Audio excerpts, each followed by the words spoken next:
In the name of the Father, and of the Son, and of the Holy Spirit. Amen. Glory be to the Father, and to the Son, and to the Holy Spirit, as it was in the beginning, is now, ever shall be, world.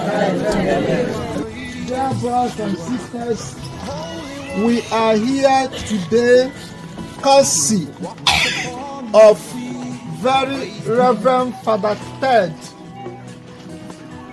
of St. Thomas the Apostle Parish, Riverside, and the parishioners and other friends of our son, our friend and brother, Father Celestine Afuguobi, trying to do what the Lord is teaching us, to take care of the poor and the less privileged. Our prayer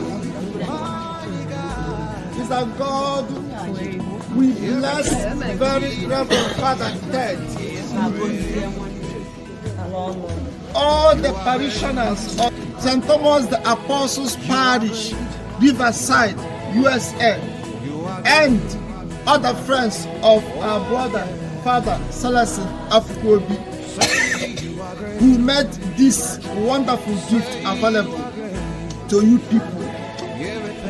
May God continue to bless them. Amen. May God continue to shower His blessings upon them. Amen.